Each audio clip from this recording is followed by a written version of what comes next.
Welcome back to my channel, Tarot with Emery. We are continuing through our Minor Arcana, and we're nearly there, aren't we? The completion with the swords. Tonight, we're going to look at how that can change when we put other cards next to it. The method I use is pairing. Stick with me, and we'll have a look at how we can actually make reading so much easier by actually combining cards. We'll jump right in with the Ten of Swords and show you how we can read that card and how it can change when we put a Major Arcana card next to it. I've brought up the World card for us to begin, and the World card is about completion. But we've got the Ten of Swords. Let's start with a pair and say that this has come up as the first pair that we pick. And asking, what do these two cards actually mean in a general reading? It's just showing that there's been a completion of a cycle mentally. It's caused a lot of physical hardships, but mostly mental exhaustion. But the Ten of Swords is mental exhaustion where communication has been flooding in. The World card is saying that's completed now. So it's what's next for our person. That would be revealed in the rest of the spread and possibly in the next position, depends where this comes up. As our first two cards, it would be in the now position. In a general reading, it's now you have completed a cycle, something that has been mentally absolutely draining you, and you're probably exhausted from all of that. So what's next? We'd need to see. But it's the completion of the mental exhaustion. So it's not a prediction of what's coming. This is saying you're over this now. You've completed this cycle. A new day, a new dawn. What's next? And that's where your next cards would come in.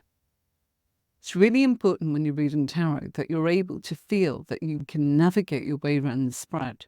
And I know that people get stuck with that and use the Celtic cross. The trouble is there are so many different variations on the Celtic cross.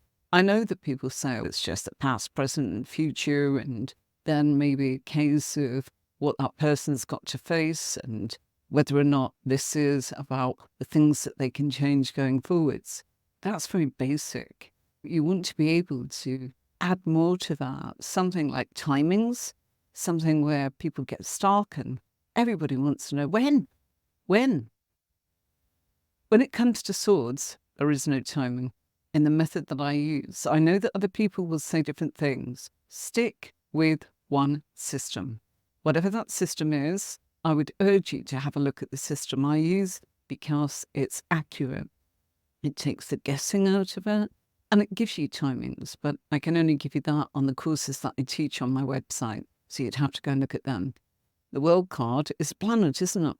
There's no particular timing there either, but there are positions in my spread and there is astrological associations which would give you a very accurate answer to timing. I know what puts people off when they're reading. They're worried that they won't be able to honestly and respectfully to themselves and to the other person answer the difficult questions. And that's what puts people off reading. As long as you've got an actual system, and that's what I teach, you can answer those questions. Or there's going to be questions that you refuse to answer, and you have the right to say, no, I'm not dealing with anything legal. No, I'm not dealing with pregnancy. And no, I'm not dealing with anything that's connected with law. I can't give you an outcome on a court case. I can't tell you whether or not this is going to go in your favor in the courts. But what about when they're saying, when is it going to happen? When does this news start coming? Based on these two cards, you can't give a timing, even if it was in the position of timing. And you just have to be honest about that.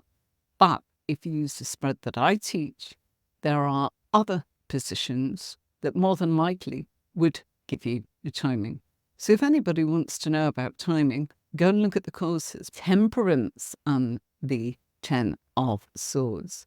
Again, let's say our person's asked for a general reading, and in the position of now, first two cards out, we get Temperance and the Ten of Swords. This is where somebody is, again, mentally overwhelmed, or has been.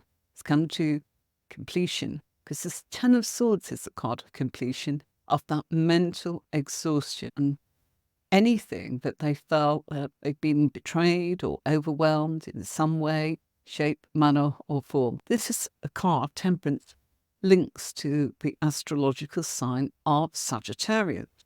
It's something to do with higher learning that's completed, long distance travels, that's been a completion or an experience where this person has been frazzled mentally by how much is going on.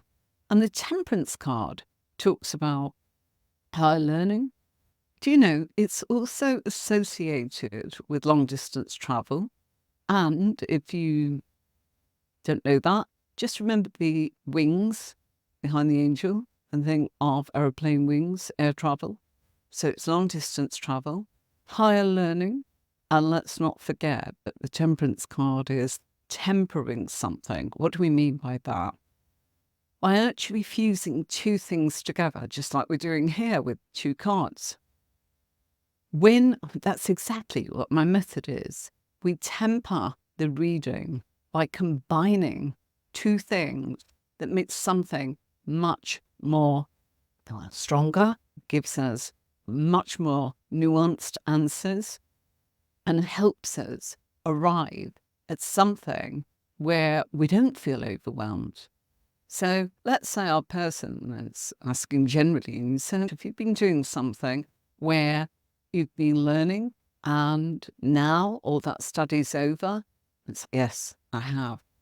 And it's been connected to long distance travel. And they might say it was online and I was actually studying with a group of people that were overseas, America or whatever it is, something like that. You're going to get a lot from that. Temperance card as well, if you don't know, is actually associated with food, drink, hotels, bed and breakfast, all those kind of businesses where it might be, because of the long distance travel, it's also about tempering something. But this often comes up when somebody is running bed and breakfast or a hotel or a pub or a restaurant of sorts. Often comes up with that. So don't forget that with the Temperance card. So if they're saying, oh gosh, yes, I've been studying, this is what I've been doing, so it feels to me as if you're going to put one foot in front of the other, hence the Temperance card, and take things very slowly. Why? You've experienced quite an overload mentally from getting to this point. Now, yes, a new day is coming, but take it easy. You will probably need to actually put one foot very carefully in front of the other. And that's what the Temperance angel is doing there. Keeping one foot firmly on land. I'm not ready to literally give up my peace and serenity now that I've come through this difficult mental sort of meltdown, as it were. And yes, I am getting started in what I'm doing. So it might be the end of a study period. Maybe somebody's been studying and they've been studying anything to do with holiday business like pubs, hotels, the travel industry, anything that's given them higher learning. So a perfect example would be somebody that's been studying tourism and they are now saying, okay, I've got my qualifications, meltdown in my mind, studying because I gave so much to it. I sacrificed so many things in order to make sure that I did this once and once only. And now I've got the results. So let's hold on a minute. You need to regain your strength. You as a person need to emotionally allow to yourself. And so that is about being able to also temper your emotions, be in a place where you give to yourself a little bit and you take it easy, that you don't go rushing into the water there and emotionally wanting to get on with your career, because two cups are flowing. Understandably, but it's telling you take it easy and use something you've got and apply things gently, cautiously, carefully. Look at that angel treading very carefully. What's the temperature like in the water? Am I going to go into the actual water? I'm just testing out. and one foot stays on land while we discover yes or no. Let's do this one. Let's say our person is saying, I'd like a reading, and yeah, I'm going to go for a general. And the first two cards out leave you bewildered, because in a general reading, and this is why I urge you to make sure you put a spread out, because just two cards can be incredibly tricky. I know how it is. And if you just put them out bit by bit, even if you're using the spread, a lot of people go wrong by just going, I'll put that one out and talk about that one, then the next position. You need to see all of it out and don't feel rushed. That person really wants you to be able to connect. Part of connecting, and of course, they think you're using your psychic talent, which of course you are, and your intuition, and that's coming in via your tarot cards and anything else that you choose to actually use. So put all of your cards out, whatever your spread is, and then you've got everything in front of you. And if you need after that to actually reshuffle or keep putting more cards out, even though you don't know what the position is or why, does it matter? Put more out if you need to. Don't feel that you're under pressure. So one of the biggest mistakes I think that people say is, oh gosh, I feel rushed. I feel that person is wanting me to get going now. I can tell you that another big mistake that readers on platform that I ran for over a decade and more, I jumped right in, felt hurried and felt obliged. Oh, this person's paying, I better get on with that. Let me tell you that really and truly, to rush in, that person, you're not making a connection with them. And I don't mean you tuning in, as in like this, you may be, whatever. But more importantly, you're not tuning into the cards. You're not looking at how all the pieces of the puzzle are coming together. You're feeling rushed. You're feeling that they're the ones that's driving the way this is going. Two-way process. And there are some readers that obviously aspire to dictating, I do this, I don't do that, and if you don't like it, that's the way it is. Good thing or bad thing, it doesn't matter. I'm not suggesting you're perhaps as guarded as that, or as bossy as that, whatever you want to call it. But I think it's important that you're able to establish that you need time to be able to do it. Even someone that doesn't work with tools like tarot cards, and they say, oh gosh, honestly, it comes from my mediumship, my clairvoyance, my clairaudience. They need to tune in. Yeah. And it's one of the biggest reasons that you feel that, honestly, and I totally get it, passionate Sachi. It's the reason that a lot of good readers do what the caller wants, or the person sitting opposite them, come on, get on with it, I've got all day, this kind of thing. This is a complete different job, and it requires that we get into that zone. And getting into that zone might not be tuning in with your crystal or whatever it is, your runes or your oracle cards, or connecting with your chakras. Everybody's got something. Or it's simply a case of touching the cards and shuffling for that person, or handing them the cards for them to shuffle. What's important is that you've got that time. And I'm not saying milk it, absolutely not. But don't be hurried. And if you are being hurried, you just go, hold on a minute, I need to shuffle. I do a certain system. Oh, but I've only got this long. I'm sorry, but a reading isn't done in 2 to 3 seconds. You can get that anywhere on social media platforms, and they're called shorts. And they're generic, and they're what you want to hear. If you want a personal reading from me, give me a moment. I will lay out the cards and I'll tune in. In the meantime, you just ask for that moment. And we don't have to be silent. Or you could say, I would say, I'm shuffling for you now. Tell me when to stop. You'd say, stop. It's fine. Shuffling the second deck of cards for you. Tell me when to stop. Stop. Then I say to them, give me a moment. I'm going to lay out my spread for you, which consists of 44 cards. Then I'll begin your reading. I sit there waiting. Sometimes they talk, and then they go, gosh, am I distracting you? Not at all. I've been doing this a long time. But it might distract you, and you might say, give me a moment. Actually, it's good when they talk, because without realizing it, they are actually connecting with you also. And go with that connection.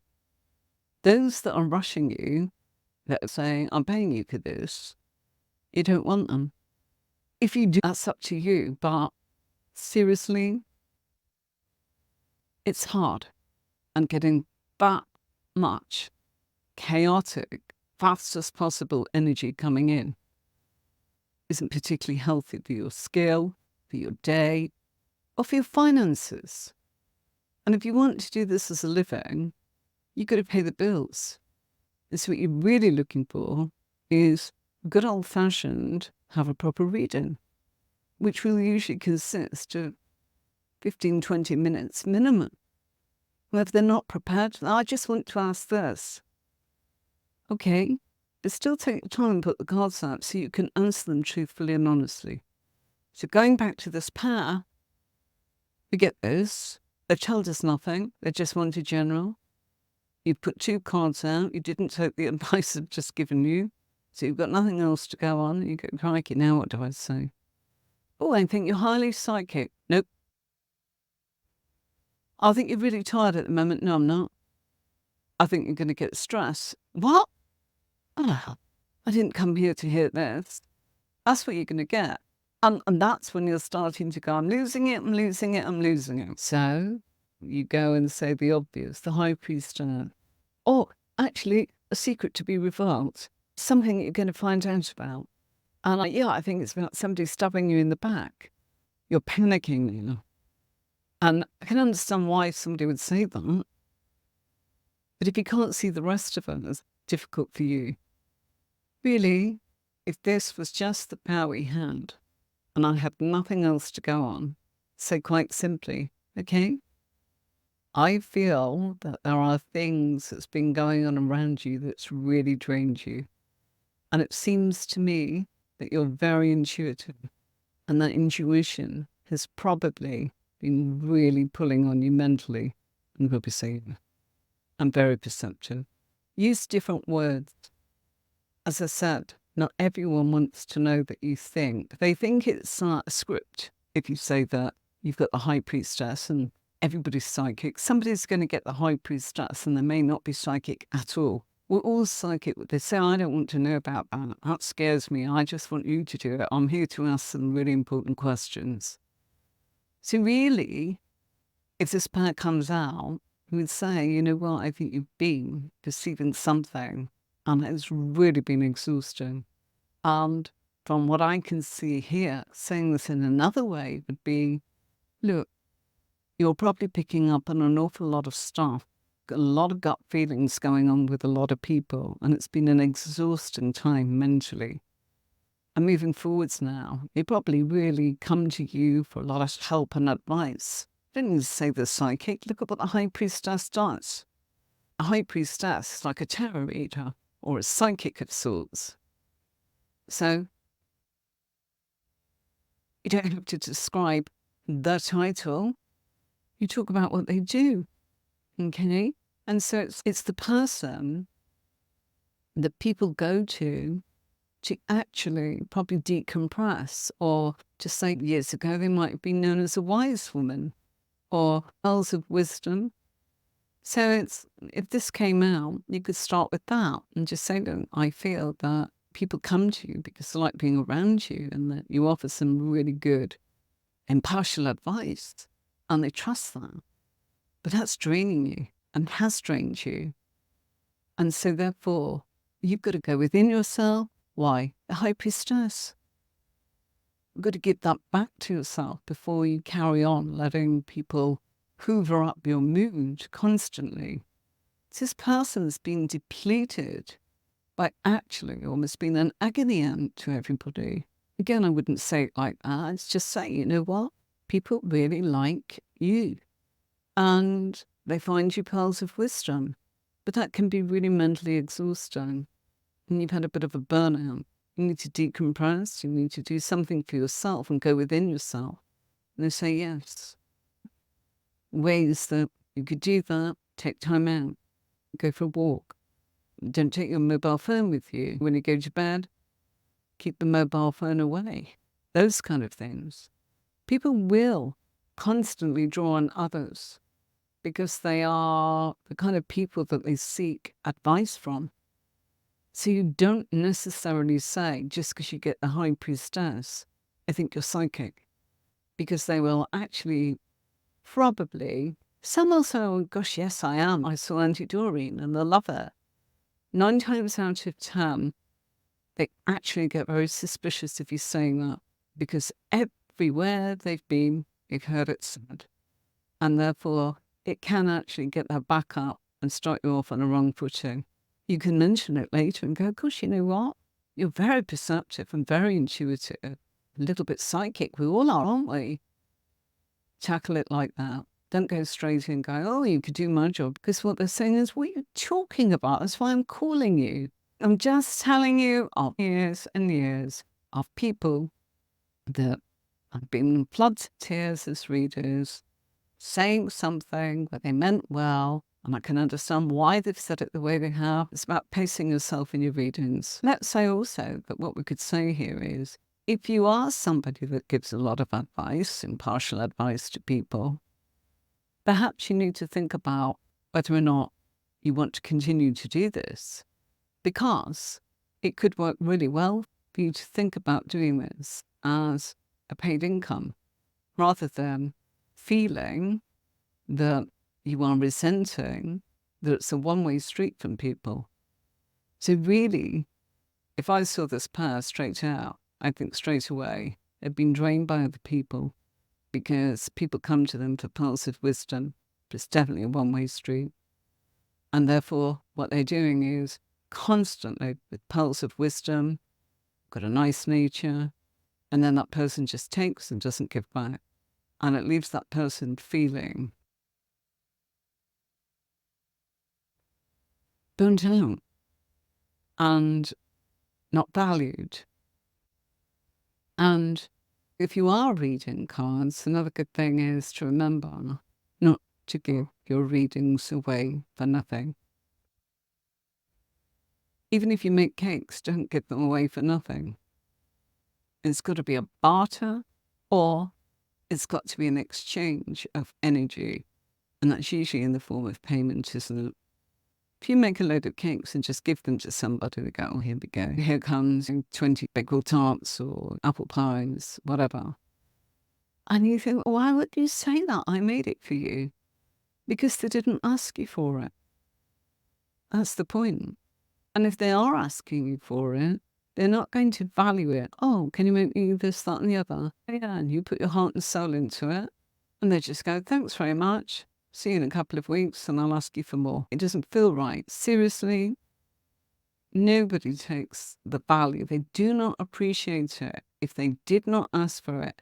And if they are not prepared to pay for it, it is going to harm someone along the way. So you will end up with the Ten of Swords because you're going to be burnt out and feeling totally resentful, perhaps because you've been taken advantage of.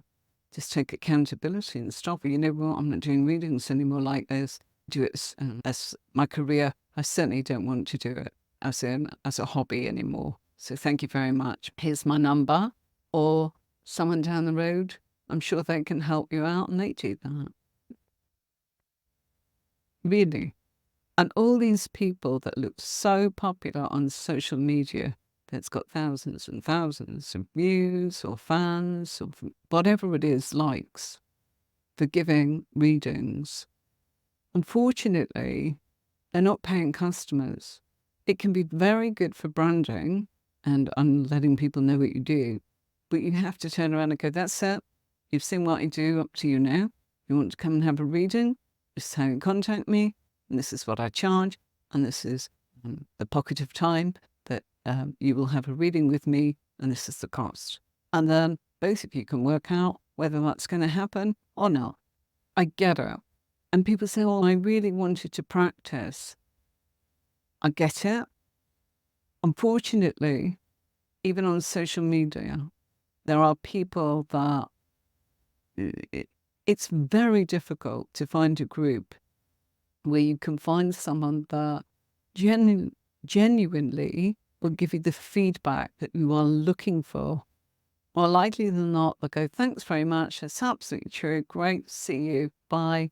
And then go, oh, something's happened. Could you give me another reading, please? And you go, I haven't had one. It's, I'll give you one. And they go, yeah, everything in your life's really good. Yeah, that. And you go, gosh, what was that? If you are in a group with a teacher who's able to navigate the students and say, okay, Patricia, you said that, and Michael said this. If we put that together, you both got something. What are the cards telling you? Let's say Michael said, oh, the High Priestess. I think she's a really intuitive woman. The girl says, oh, I think she's completely burned out. You piece them together. Why is she burned out? Look at the 10 of Swords. Whatever that first card is, the 10 of Swords is happening to them because of that first card. In this pair, this person, and I know you want to say intuition, psychic, blah, blah, blah. Go beyond that. This person is giving pearls of wisdom away. You don't have to go with the title, what they do. Yeah? And it's draining them mentally, or it has drained them mentally, and they want it to stop. That's what that pair means. Let's just remind you what the 10 of Swords means, and we'll do another couple in a moment. I've just put up on the screen for you because people ask all the time, what's the difference between the spread that is the Celtic cross and what you do? Every time I do a reading, even if it's a 5-minute reading, we don't do them anymore, but if it was, I would have used this method. And I did when I first started the business because there were people that paid on their phone bill and they go, I've got to go. Also just come in, but vent down. They never were able to actually do a credit card reading in 5 minutes. It was just circumstances they were paying on their phone bill, whatever. But yeah, I will always use this spread. There's 44 cards there. They all mean something in those positions. I can't teach you this on YouTube, but if you want to be able to look at that spread will answer anything apart from what I've said are the ones that you mustn't, oh, can you contact Uncle Jimmy? He died. No. Can you answer my legal question? Absolutely not. It's unethical. Oh, can you tell me if I'm going to have a baby and if it's a boy or a girl? I'm not telling you about anything to do with pregnancy. We certainly won't be talking about the gender. I'm not pulling rabbits out of a hat. No. I know that people say, oh, you can this and that and the other. Wouldn't go there. It taints what you're doing. It's a very technical way of reading. Gives you the confidence. And so many people just want to be able to actually do their readings and make a living.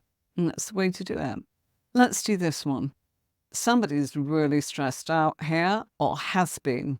They've come to the end of it now. But what is it that stressed them out? It's in that first card. It's telling you. It's saying the dispatch of things. All right? The obvious. The dispatch from A to B. Simple. Okay? The Chariot means a vehicle on road transport. It also means, if you know your astrology, and again, it's very important. If you know your astrology, you will know that this links to Cancer and astrology a little bit deeper. The house of Cancer is the 4th house. And the 4th house in astrology is all about our home life. So what stresses this person out is something to do with their domestic matters, their home, and the dispatch of things, journeys on the road. I'm not saying cars because it might be a bicycle, it might be a quad bike, it might be scooters that people have or whatever. There's electric bikes and it goes on. Might be they're running a haulage company and driving an Arctic. Who knows? You don't want to turn around and say the wrong thing. Quite simply, it's saying there's been a lot of stress and there's been mental burnout due to domestic matters and things at home. And it might not be the people, might be the property. Might be absolutely one thing after another's gone on. I had a leak, I had this. You might not know the details, but then you don't need to. Something at home. So don't go putting your 10 penneth in, going, I feel that this is your relationship because you think that's what the last caller and the one before that and the one before that actually asked you. These are common mistakes. And then the client, you've lost them. They're never going to come back to you again. In fact, they're going to ring someone else and actually try and get a different reading based on what they need to know. The problem always is, as I say, people say they want a general and we're not mind readers. And you can't say that because you're just making a connection. Hello, my name's Maria. I'm here to read for you. How can I help you today? Just a general, check the cards out, let me have a look. Is there something on your mind that you want me to be specific? No. Again, a lot of the reason they say that is there's tons of things.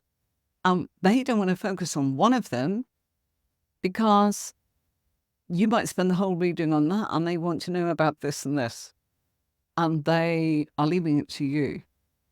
And they're also testing a little bit, maybe. Or they just go, maybe I shouldn't be asking all of this. Maybe there's so much going on.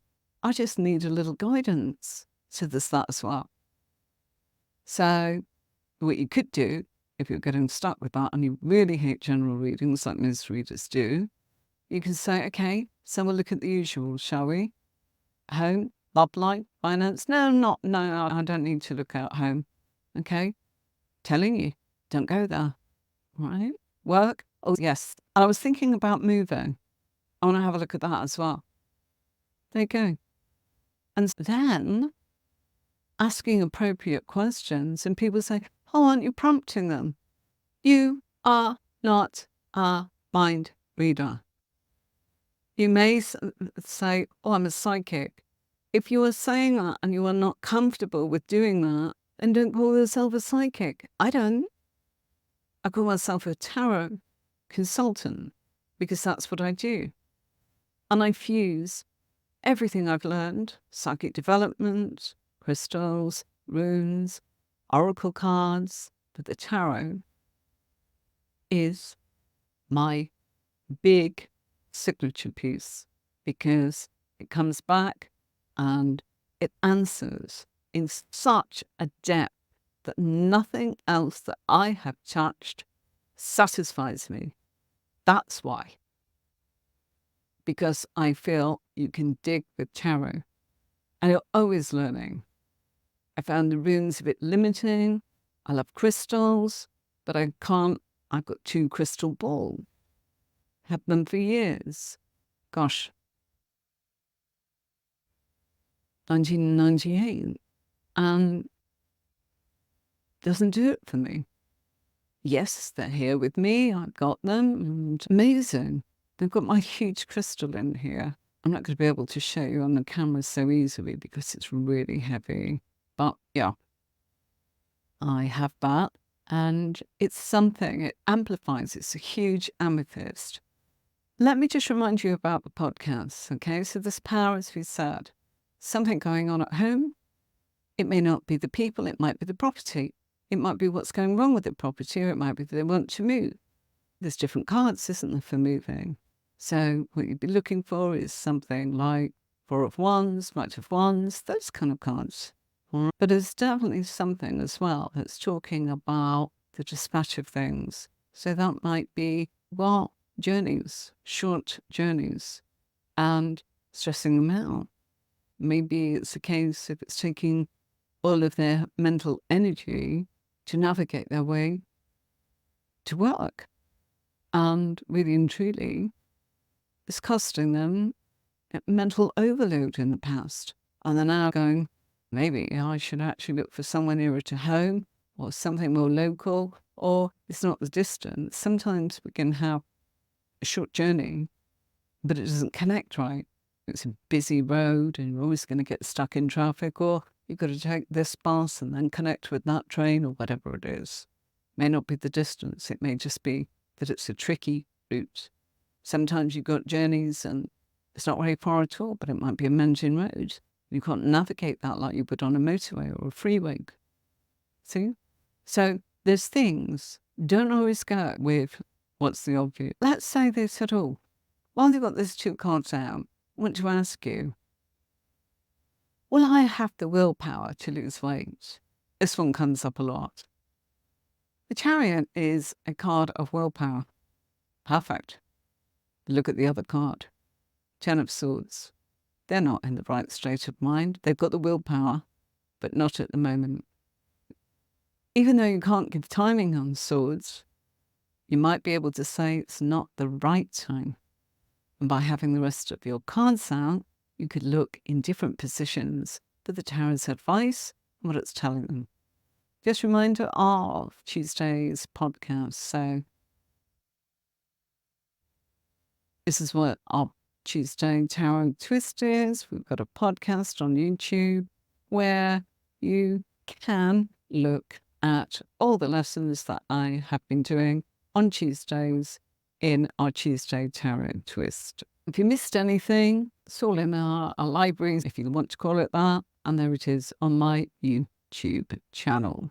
Let's say that the person says, you know what, I've been giving readings for a while now. I don't know whether to give up. I don't know if it's for me. And you go, let's pull a couple of cards. And they go, have a look for me. And we get this pair. Now, look at what the problem is on the background effects. Ten of Swords. Ten of Swords has stressed this person out with their tarot readings. She's had that happen. It's not going to happen. It's happened. Ten of Swords is, we've had this happen. And that's completed it. And that's probably why I was saying, I don't know whether to carry on. What do you think? The Empress tells you she's not feeling valued.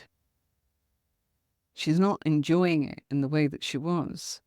Before, she loved doing it. It was part of her. If you look at the Empress, she's adorning herself. And really, absolutely, as passionate Sanchez said it for us, this person's been drained. They're not feeling the value from it. And so therefore, how do we support them with that? We don't want to give them pie in the sky. We want to say, you need to feel valued. What's going on here? You're being drained. And they go, all readings make me feel like that. Might be the method. It might be the customers. It might be that you're letting the customer dictate exactly. You should actually feel that you're able to go and do what you need to do and not feel drained. Some people do drain us. I always say, it's not what you do. It's not how long you do it for. It's who you have as the client. And people can be difficult and come to psychics because or tarot readers or mediums, because they feel that person's going to be their guru, and that can be uncomfortable because you don't want to be their guru. You just want to be able to give them what the cards advice, and you're just the translator or the interpreter, aren't you? And you don't want to be on a pedestal for anyone. It's uncomfortable. And these are the kind of things that can happen to us. As having a system where you go, hold on a minute, got to put all the cards out. I'm not going to be able to answer it unless I've got all the cards out. I said, oh, my friend just says, going to have a reading with them then. I don't. Sorry, I'm not the reader for you. I'll lose them. You don't need them. Unless you want that.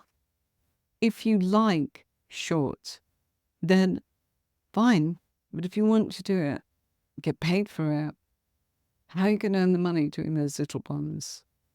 And it's not about keeping them going. It's about being able to give them everything they need to know there and then until they come back. Or if they come back, you're not looking for that. You're looking to actually give them the advice from the whole reading and let them navigate it. And if they come back about something else or about the same thing, whatever, what you don't want is somebody that's constantly asking a question and being, well, I'm going to ring another one, and because then they're just getting confused. Oh, they want everyone to say the same thing. And you know what? If somebody's saying something good, they probably disbelieve it just as much as if you're. They'll believe something that's bad. That's what they're like. You don't want to be sin. There's nothing really negative in the tarot. People say, oh, there's all these awful cards, the devil. That's because we're in emotional bondage to something. That's because sometimes people can be puppet masters, whether it's us or them. We've just got to actually take accountability. And the tarot is just saying to you, this is what's happening. This is a map of where you're at. Do you want to change direction, or do you want to keep following this path towards where you're hoping to go? That's what a reading is. Okay, everybody, I'm going to finish, and thank you very much for coming along and doing our Tarot Tuesday twist. Till next time, everybody, I'll see you soon. Bye for now.